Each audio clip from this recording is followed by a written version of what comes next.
Hi everybody and welcome to your daily tarot reading for Sunday the 24th of March 2019. It's a pleasure to be with you as always. I'm using the amazing China Tarot, which is totally underrated and I absolutely love it. It's really a beautiful, beautiful deck. So let's have a look at what the cards want you to be aware of today, what the energy is about. I hope you've had a lovely March. To me, it's felt like a very long month. It's felt like it's been March for a while. Let's have a look at what the cards want you to be aware of for Sunday. And as I tune in, I'm just asking the cards, what is the energy going to be like? And the cards then give me a very detailed answer. These readings are for all signs of the zodiac. They're for everyone who watches. And let's have a look. We've got the Ten of Pentacles in reverse. The Four of Swords in reverse. And the Devil in reverse. So, when you have three reverse cards like this, it's a change in energy. It signals that something is really, really different about this day than the energy has been up until now. So when I have three cards in reverse, I read them both ways around just to see what this means. The Devil, beautiful here as this dark fallen angel with these black wings. I don't know if any of you guys have watched American Horror Story, but in season 2, it was set in the asylum. And I think Frances Conroy, the actress, she was the angel of death. And when Sister Jude died at the end, she was in this bed and she said, "I'm ready to die now." And the angel of death just walked towards her and extended these black wings, and it was just all darkness behind her and this white bed, and she walked closer and closer, and then she kissed Sister Jude and she went to heaven. She was taken by the angel of death. It was such a beautiful, I found it so beautiful with the darkness and her being a representation of the darkness and walking out of it. The Devil is something that keeps you chained. Here we've got a mask on, so the devil is said to be a liar. In my experience, the devil is the ego. The devil is really a real thing that runs around in our heads. And the ego tells us things like we're not good enough. We'll never make it on our own. We can't have our own business because we'll fail. We're not lovable. Fear, self-doubt, all of these things it uses and it runs around our head to really keep us stuck in situations. And that's what the devil does. It lies to us and it keeps us in situations that we shouldn't be in. So let's say you want to start your own business. If that's your purpose, the devil is going to intervene, doesn't want you to succeed in your purpose because it wants to keep you miserable. It wants to keep you stuck. So then the ego will be threatened because you've had that idea, you're getting warmer, warmer, warmer to your life purpose. The ego is going to fill you full of fear and it'll say, "Oh, you're not good enough to have your own business. You'll fail financially. You're going to be ruined. You'll end up in the gutter. Anyway, you have no talent to run your own business. You're not clever enough. You're stupid.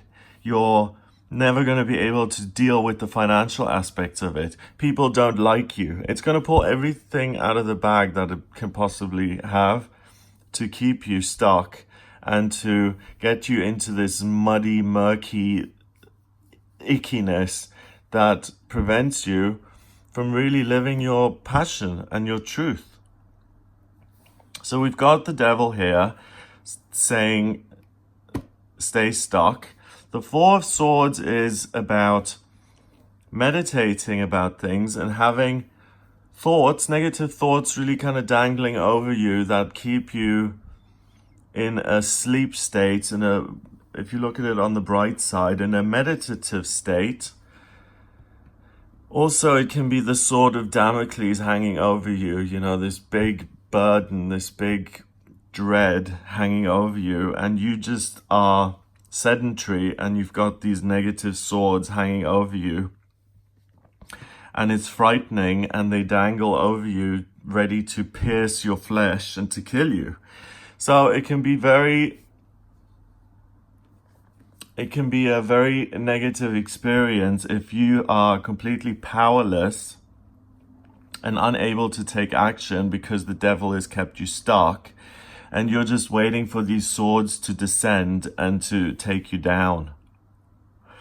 The Ten of Pentacles is complete financial success, and is really you having mastered the element of Pentacles. You're successful, you're wealthy, you're healthy, you're prosperous, you have family, people love you, there's a doorway into the future, you're free, you're liberated. So this is a journey here. We've got the devil, the ego, keeping you stuck.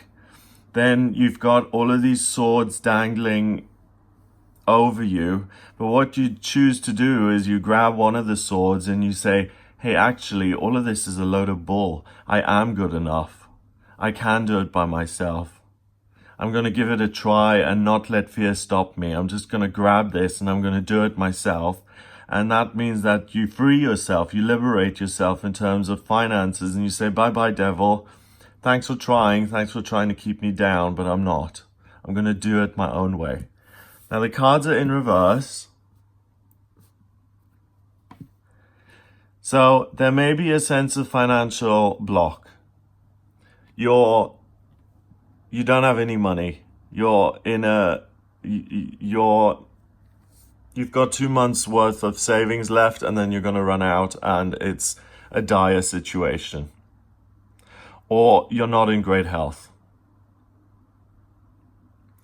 What happens is that thoughts come in, positive thoughts that lift you up, because the card is in reverse. Look, so the swords aren't dangling down ready to stab you. They're lifting you up and they're raising you from this place of being stuck. And they raise you with wonderful ideas that give you options out of this financial stuckness, or out of your daily routine, or out of the physical health concerns that you've got. You get several positive ideas, practical, positive ideas to move you forward in your real, actual life. So you've got 2 months of savings left, for example. You have the idea, why not get the newspaper and go online and look for work that you did 20 years ago and that you're now going back to because you have to make some money.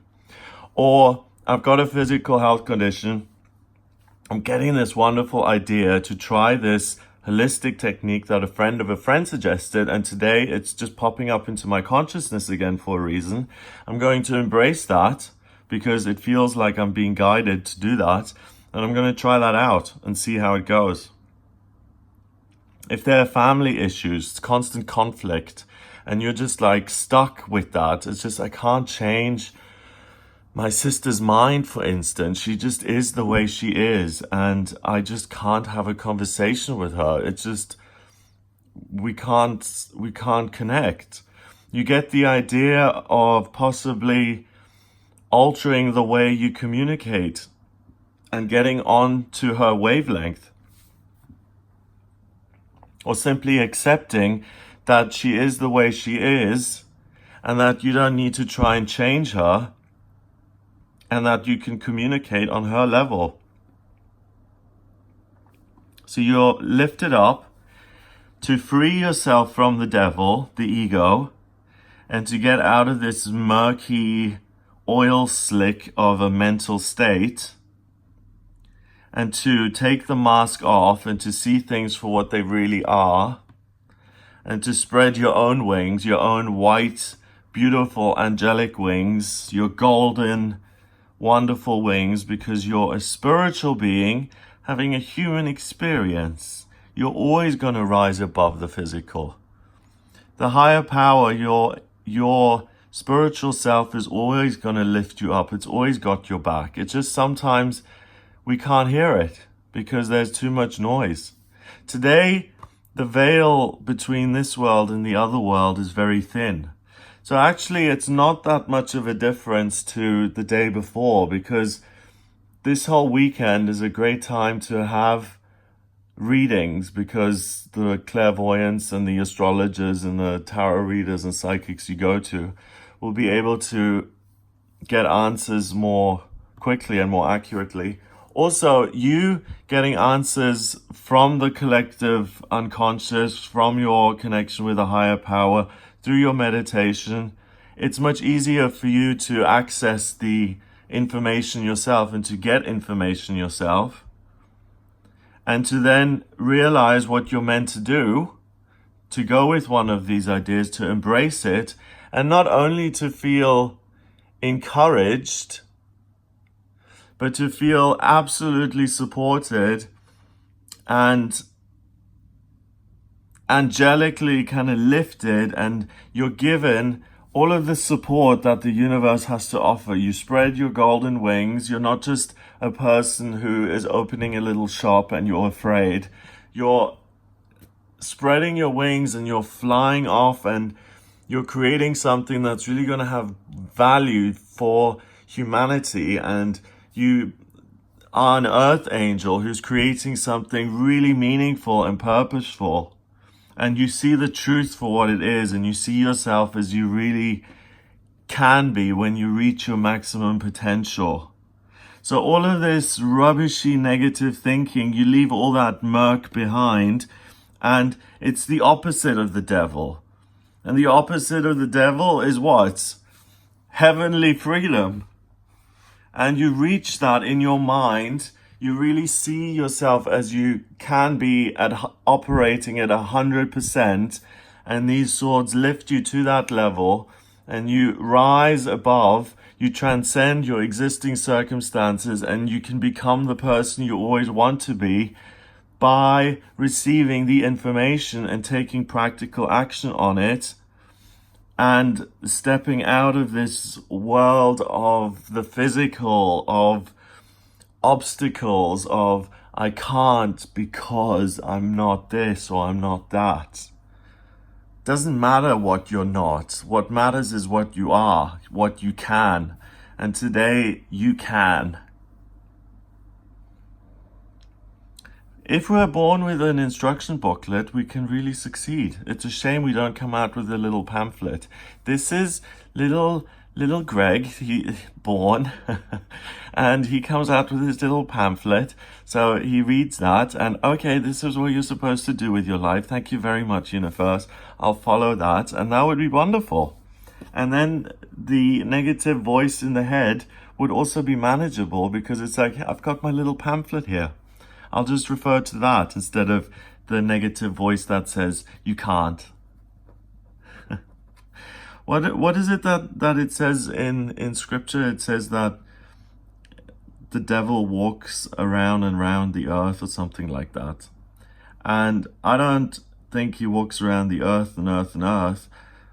And I don't think it's a devil as a creature as such, like fallen angel Lucifer. I think it's that negative, dark, horrible voice that walks around in our heads all the time and tells us that we can't, and we're not good enough, and that we're not lovable, and that we're ugly, and that we're just destined to fail. And that's what I really think the devil is. So I think it's in the worst place it could possibly be, because it's in our heads, and that can shape our whole lives. So having a little pamphlet like you get today is very useful, and having a positive state of mind and listening to your higher self, which says you're a perfect child of the universe. You can do whatever you want. You are created this way for a reason. You're unconditionally loved. You are so powerful. You can change the world. When you listen to that voice, then you thrive and you fly, and you give out a vibration that other people just want to be a part of, and you magnetically draw other people to you, and your whole life is different. Depending on what voice you listen to, you can have a completely different life. It would be really fun if we could see two dimensions and two versions of us. One version where we listen to the voice of the ego, can't, fear, meh, meh, meh. And the other dimension where we listen to the higher self, and to see how much and how wonderful our experience becomes, because we create the world through our thoughts. So being able to see the difference would be so awesome. It just reminded me, because of the yin yang here, there's a difference between the dark and the light, and it's all one of the same. And we have a choice what we can listen to, or what we choose to listen to. So please, today, choose to listen to the wonderful, amazing, encouraging voice that you get, and embrace the information, and you will fly. Have a wonderful day. If you would like a personal reading with me, please get in touch via my website. It's gregoryscott.com. Click on the readings tab to order your reading. I use the tarot, I use astrology and numerology in my personal readings. In my personal readings, I use the astrology to really get a snapshot of the sky at the moment you were born. I take your place of birth, date of birth, and time of birth. If you don't have the time of birth, I can rectify your chart to find out what your time of birth is. There's a process where I take 10 life events and I work it out. Once I have that, it really amazes me that I can read everything about a person. I just don't understand why people don't take astrology more seriously, because it is so valuable. I see what your life purpose is, where you've been in past lifetimes, what you're destined to do work-wise in this lifetime, where you're most talented and where you just thrive. Because I believe that each one of us has been given a talent that allows us to thrive here on planet Earth. Love, relationships, I can answer any of your questions. So if you would like a personal reading, head over to the website Gregory Scott. Have a fabulous Sunday, and I'll speak to you tomorrow.